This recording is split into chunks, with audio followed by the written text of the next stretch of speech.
Nous sommes là pour participer à la cérémonie de célébration de la Journée internationale de la biodiversité, dont le thème de cette année, c'est « Faites partie du plan ». On peut se poser la question, c'est quoi le plan? Le plan, c'est de contribuer à la préservation de la biodiversité à l'échelle mondiale. Donc, comme je l'ai dit, le 22 mai de chaque année, c'est la journée internationale consacrée à la biodiversité.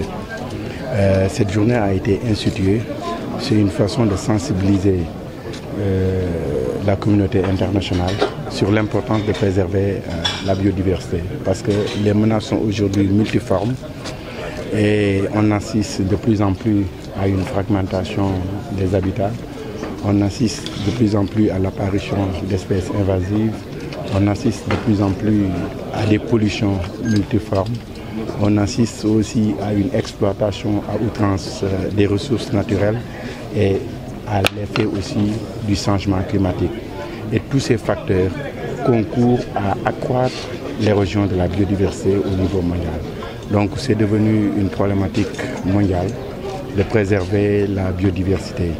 Et c'est dans ce cadre que nous sommes là, dans le cadre du projet de renforcement de la coopération transfrontière entre le Sénégal et la Mauritanie, au niveau de la réserve de biosphère transfrontière du delta du Sénégal. Parce que c'est un écosystème partagé entre le Sénégal et la Mauritanie, qui a un label international de réserve de biosphère entre le Sénégal et la Mauritanie. Et la gestion se fait en parfaite collaboration entre la direction du parc national du Djaoling, qui est le noyau central, le principal noyau central du côté de la Mauritanie, et la direction des parcs nationaux du Sénégal, qui a la tutelle des autres aires protégées qui constituent également des noyaux centraux. Donc on célèbre la journée de la biodiversité, mais on renforce également la coopération entre deux pays frères, le Sénégal et la République islamique de Mauritanie, parce que nous avons des ressources partagées, et je le dis souvent, les frontières sont politiques mais ne sont pas écologiques. On ne peut pas empêcher à des pélicans de passer du Djoudj au Djaoling ou vice-versa.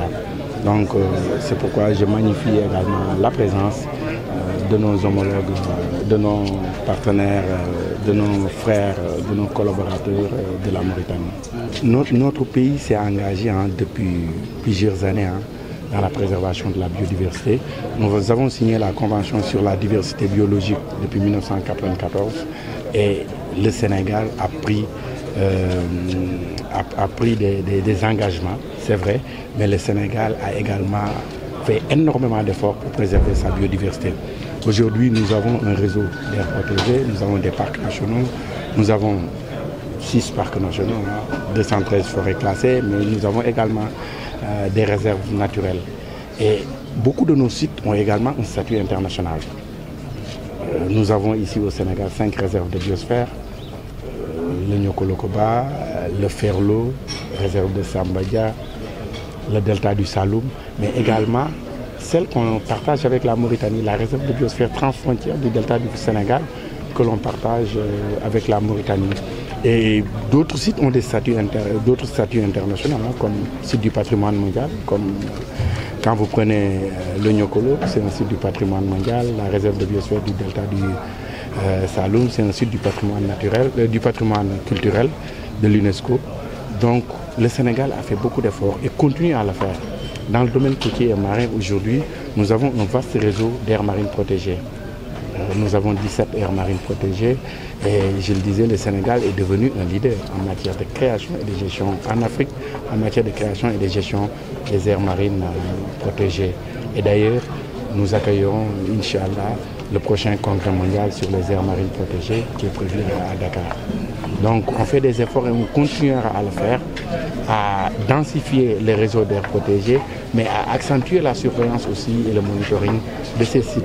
Parce que créer un site, c'est un fait, mais le gérer et assurer la fonctionnalité, c'est autre chose. Donc nous renforcerons notre présence au niveau des parcs, au niveau des réserves, au niveau des forêts classées. Mais aussi il y a la valorisation de ces sites-là et les faire connaître davantage au grand public pour qu'ils connaissent l'importance peut-être. Oui, vous avez souligné un aspect très important, la valorisation. Parce que je donne souvent l'exemple des pays de l'Est. Bon, quand je dis pays de l'Est, je parle d'Afrique de l'Est. L'Afrique orientale, quand vous prenez le Kenya, la Tanzanie, c'est des pays qui valorisent leur biodiversité. On nous disait qu'un éléphant au Kenya, c'est 30 000 € par an. Et l'ensemble des lions, c'est 25 millions d'euros. C'est vous dire que ça a une valeur. Nous, on n'en est pas encore là. Et notre objectif, c'est de valoriser un peu la biodiversité au Sénégal et de valoriser les services écosystémiques. Parce que ça peut nous rapporter beaucoup, hein, même en termes de devises.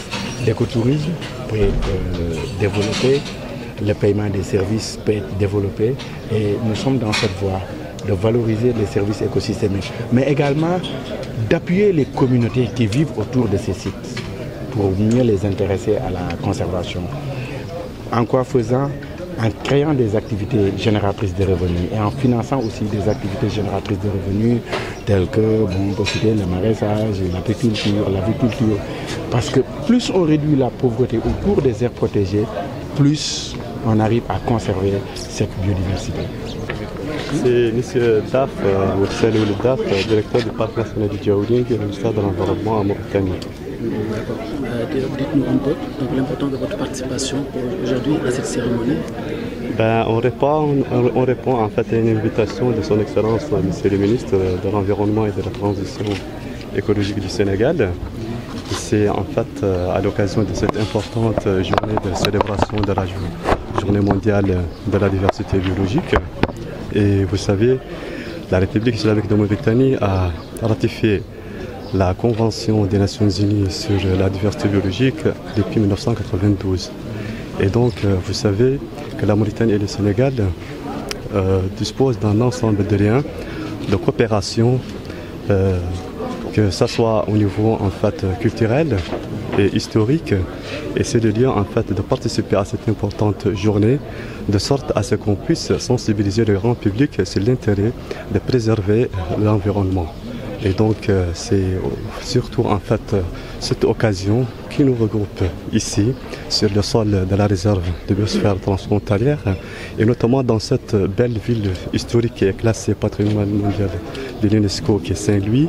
C'est vraiment en fait l'occasion en fait que nous offre ce cadre-là en vue de sensibiliser le grand public sur la préservation de l'environnement et de trouver également le juste équilibre entre l'exploitation des ressources naturelles et l'équilibre en fait de sorte à ce qu'on puisse léguer aux générations futures des écosystèmes à partir desquels ils peuvent profiter de ces services.